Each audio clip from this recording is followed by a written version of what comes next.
Hell of a thing. Minnesota on a college campus likely stopped a mass shooting. You have probably not heard about it. Ammunition, exit plans, and more. Let's do this. Put the picture up, full mass. Police believe the suspect was planning a mass casualty on the campus, which firearms and explosives would be used. That's according to the Northfield Police Department, Minnesota College.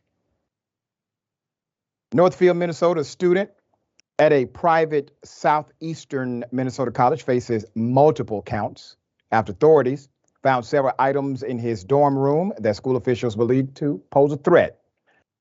Knives, a tactical vest, empty ammunition, and magazine boxes, according to charges filed Monday. Now, St. Olaf, that's the college you're looking at. The student, his name is Waylon Kurts, 20 years of age, has now been charged with conspiracy to commit second-degree assault and conspiracy to commit threats of violence, among other counts. According to the charges, the items found in his dorm included a tactical vest, empty boxes for ammunition and magazines, a tactical knife, a folding knife, firearm earmuffs, 6 propane canisters, fireworks, liquid fluid, a battery with wires, and a lock pick set. There's more.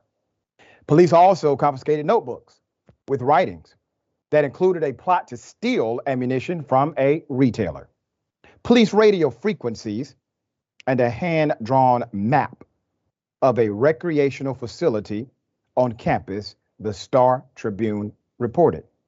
The map includes an arrow indicating a travel route and apparent exit path. The charges said, Kurt's attorney, Paul Rogoshevsky, said Kurtz has some things that look funny, but said there is nothing that poses a threat to anyone. The attorney said his client is a hunter who shoots a lot and noted there were no guns or ammunition taken from his room or vehicle. He said Kurtz drew the map for someone else.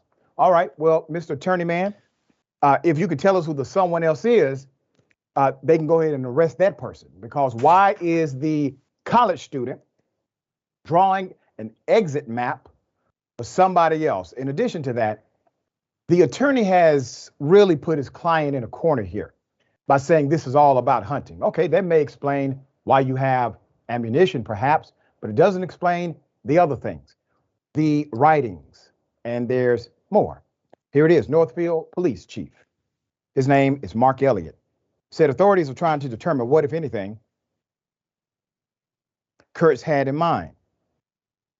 St. Olaf officials said they became suspicious of Mr. Kurtz on last week when a custodian saw 2 empty packages of high-capacity magazines in a garbage can. He's a sophomore in Vermont and a member of the college track team. He was arrested Thursday and suspended from the private school. There's more. In addition to the items that I've already listed, in addition to things found in his room and vehicle, the criminal complaint says a search of his phone showed he texted someone about buying guns from unlicensed sellers. Kurtz also texted photos of a box filled with rifle magazines on a campus bench and the words, "Kids got no idea what's in here." Notes found in the vehicle allegedly said, and I quote, "Combat is much faster and closer than you think." And I quote, "The average door takes 2.5 kicks," according to the complaint. Notes also contain training directions for where to shoot a person on their body. Most impact, okay? So what do you have? You have circumstantial evidence, yes. Conclusive, but I think they made the right call. Why are you on a dorm First of all of these items, by the way, are prohibited by the dorm policy. So you already have an actual violation of policy. That's why it was reported. You have these items by themselves, typically completely legal. It's legal to have boxes of ammunition.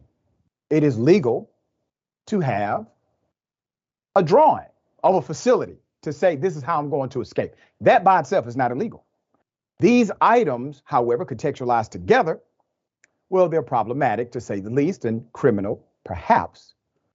But this is the thing. Individuals at the institution are not complaining about law enforcement engaging first and then asking questions about the why later. Keep in mind, the chief is still saying, we're trying to figure out what he was actually up to, but they did not take a chance with those students at that institution.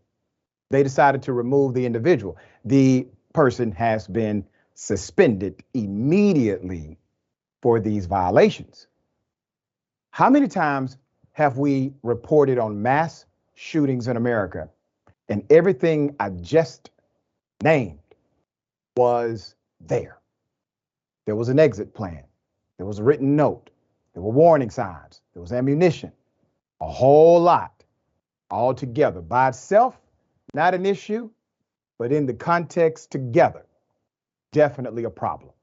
Why in the hell are you strapped like this or writing these kinds of plans or having these things on a college campus in your dorm? You run track. All right, Max, how do you read this, dear brother? What's really scary to me is how far along this got. I mean, this is a guy who was eventually able to buy a lot of material, most of it by itself legal, but that together adds up to what would be a terrorist attack, a mass casualty attack. And the fact is, all of the people cheering on the right that this person was arrested, that they have a protective order so they can't access guns. When you say, okay, let's institute laws nationwide that would do exactly that same thing, Republicans will stand arm in arm against you at every step. That's right. And as this shows, we don't know motive yet. This is still being investigated. But it does show that there seems to be a cultural problem here, that people are being radicalized towards violence for numerous reasons. And right now, we have half the country not even willing to ask the question of why. Yep. Well said. We will follow the developments as they come. Naturally, if I were a professor at that institution, he would not be coming back to that school. That kind of violation of policy is enough.